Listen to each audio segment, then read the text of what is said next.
La sección sevillana, la Casa de las Moscas. Paseando por el barrio del Arenal en Sevilla, en la esquina de las calles Adriano con la calle Pastor y Landero, encontramos la Casa de las Moscas, obra de Antonio Gómez Millán. Este edificio data de principios del siglo XX y en él se manifiesta un modernismo personal de su arquitecto. Sin embargo, en su época, en Sevilla, se trataba de imponer desde el poder local un estilo sevillano a la arquitectura de la ciudad, razón por la que la Casa de las Moscas puede ser entendida como arquitectura de confrontación con la mentalidad de la época. Con un programa previsto que desarrolla la planta baja para locales comerciales y las dos plantas superiores para viviendas. El edificio se construye disponiendo sus crujías paralelas a las calles anteriormente citadas, reservando un espacio central vacío en forma triangular como patio de luces. El solar tenía una forma poco habitual. Para su distribución, el arquitecto eligió una solución bastante sencilla, la disposición de crujías en los lados de sus dos fachadas y a la medianera, dándole mayor desarrollo a las fachadas exteriores que a medianera con la nave contigua. Desde su construcción, se realizaron diferentes reformas por partes de algunos inquilinos. Dichas reformas consistieron en reparar los desperfectos provocados por el tiempo de los ángulos de las fachadas, la sustitución de las vigas de madera, algunas reformas en la azotea, etc. Todas estas intervenciones fueron aprobadas por el promotor don Felipe Cubas y se realizaron entre 1915 y 1920, es decir, muy poco después de su inauguración, que se produce en 1914. En vez de redondear la esquina, Antonio Gómez Millán destaca el inmenso vacío que le antecede, volando así la planta superior, como hace por ejemplo Otto Wagner, en el edificio Anker, inaugurado en 1894, en Viena.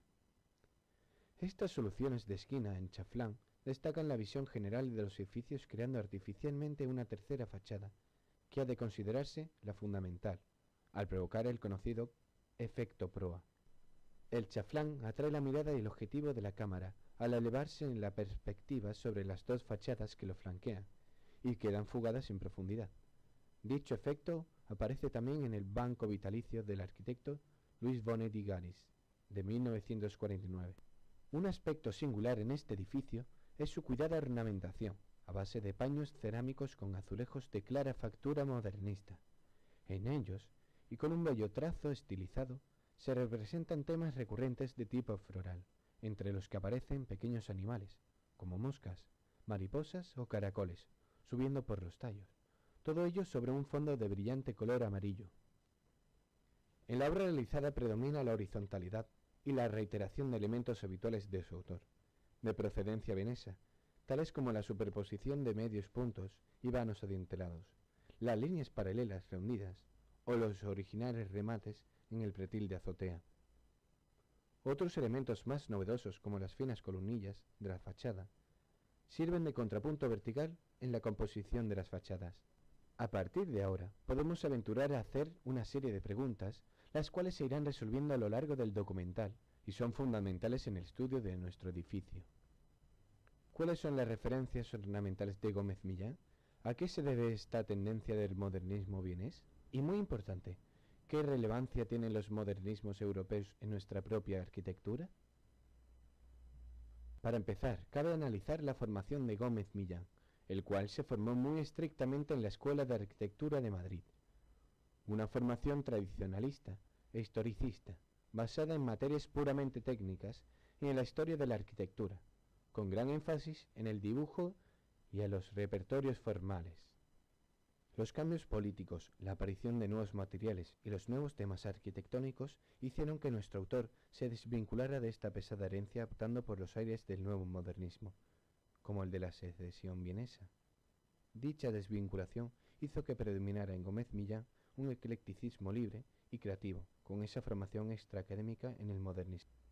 La difusión dada a las exposiciones internacionales de París 1900 o Turín 1902 y la celebración del Sexto Congreso Internacional de Arquitectos 1904 propició que muchos arquitectos recién titulados como Antonio Gómez Millán construyeran interesantes obras de carácter modernista al volver a Sevilla. Este carácter humilde y sencillo de Gómez Millán hizo que pudiera trabajar más libremente con su propio estilo sin llamar la atención en Sevilla. En definitiva, en las obras de Gómez Millán, aparte de su estilo regionalista, historicista y ecléctico, inculcado en su primera formación, podemos apreciar un marcado estilo personal influenciado por el decorativismo modernista y de la secesión vienesa. Su primera formación le permitía interpretar los elementos históricos con gran libertad y acoplarlos a su gusto al caserío sevillano. El segundo se dejará notar en el detallismo y en la riqueza ornamental de muchas de sus primeras obras. Joseph Maria Olbrich, Joseph Hoffmann y principalmente Otto Wagner son arquitectos que ejercieron una gran influencia en la arquitectura de Gómez Millán, al igual que a otros arquitectos de la Escuela de Madrid, como Antonio Palacios, en el Palacio de las Comunicaciones de las Cibeles, el edificio del Círculo de Bellas Artes o la actual sede del Instituto Cervantes. Sin duda, Gómez Millán conocía bien a través de la prensa especializada la obra de estos arquitectos, pero también recibió influencia de los mismos a través de profesores de la Escuela de Madrid. La Casa de las Moscas puede entenderse como una meticulosa adaptación del estilo secesionista al más puro estilo sevillano. De forma sutil y sigilosa, Gómez Millán introdujo en las calles sevillanas la arquitectura vienesa de su tiempo. De aquí brotaba la riqueza de los proyectos del arquitecto, principalmente el de la Casa de las Moscas, que eran tan poco habituales en esta ciudad. De una manera muy eficaz, hizo creer a todos los sevillanos que estaban ante un edificio puramente regionalista. Pero como es evidente, existe una clara intención de búsqueda de otro modernismo por parte de Gómez Millán. La azulejería con motivos naturales, una de las características principales de este edificio, ya había sido utilizada anteriormente por Otto Wagner, uno de los arquitectos líderes de la secesión vienesa. Claros ejemplos son conocidos edificios como la Casa de la Mallorca o el edificio de viviendas de la calle Linke-Windseile de Viena, en las cuales aparecen estos motivos florales, junto con la azulejería. En la primera encontramos torbellinos florales de color rosa impresos sobre azulejos de mayólica. Las rejas de los balcones dejan de ser rejas para convertirse en ornamento con algunas formas naturales. También cabe destacar la presencia de animales. En este caso se trata del león. En el segundo edificio, estos motivos florales se despojan de la azulejería y aparecen como enredados en el propio edificio. Otros motivos florales que probablemente fueron de gran ayuda para nuestro arquitecto son los conocidos diseños de la estación Karlsplatz de Otto Wagner o los dibujos del también aprendiz del taller de Wagner, Joseph Plechnik. En nuestro edificio los motivos ornamentales que aparecen en la profusa azulejería se asemejan directamente a esta nueva ornamentación propuesto por Otto Wagner. Ahora bien, los motivos florales son adaptados al gusto sevillano, con colores típicos como el amarillo, y prescindiendo de las formas geométricas propias de la herencia mudéjar para adoptar los motivos florales vieneses. Estos nuevos motivos se hacen pasar perfectamente por sevillanos sin parecer extraños. Es lo mismo que sucede con otros elementos más convencionales como son los arcos de medio punto o los dinteles. Los dinteles decorados superiormente por la azulejería aparecen, por ejemplo, en la villa Ast zu la Hohe Fahrt de Joseph Hoffmann. La lucha entre la clara horizontalidad de las líneas de dinteles y cornisas y la verticalidad de las columnillas resulta imponente en la Casa de las Moscas. Esta lucha aparece claramente en la villa Wagner, la casa de campo Ast de Joseph Hoffmann o la casa de Stahlgebäude Glügert en Darmstadt, Alemania, de Joseph Maria Olbrich.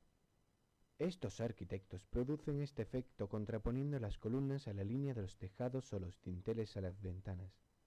Estas combinaciones de verticalidad y horizontalidad producen composiciones artísticas en equilibrio.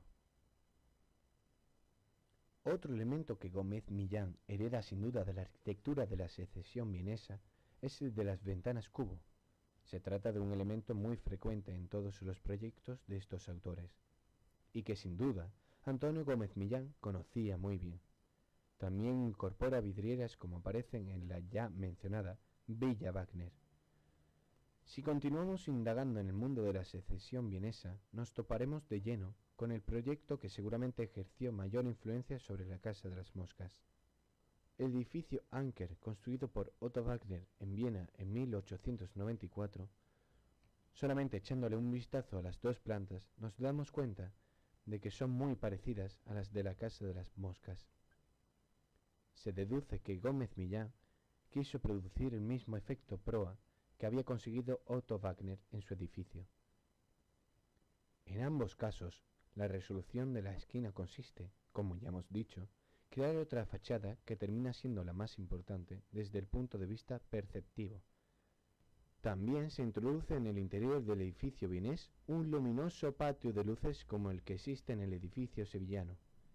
Las influencias no solo están presentes en la planta, sino también en la fachada, con los recursos ya mencionados, luchas entre horizontalidad y verticalidad, motivos florales, ventanas cubos, pretiles, azulejería, dinteles, etc.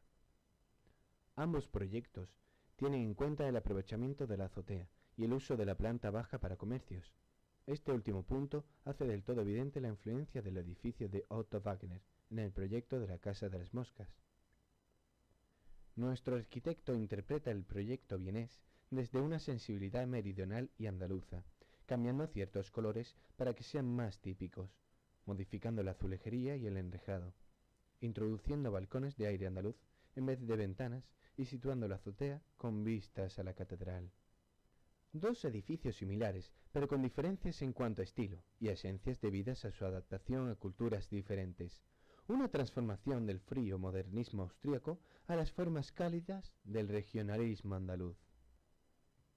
La Casa de las Moscas puede parecer a primera vista un edificio de estilo sevillano más, pero realmente esconde un trasfondo estilístico diferente, producto de la investigación llevada a cabo por el arquitecto en las fuentes del modernismo europeo, separándose definitivamente del estilo regionalista local de su tiempo.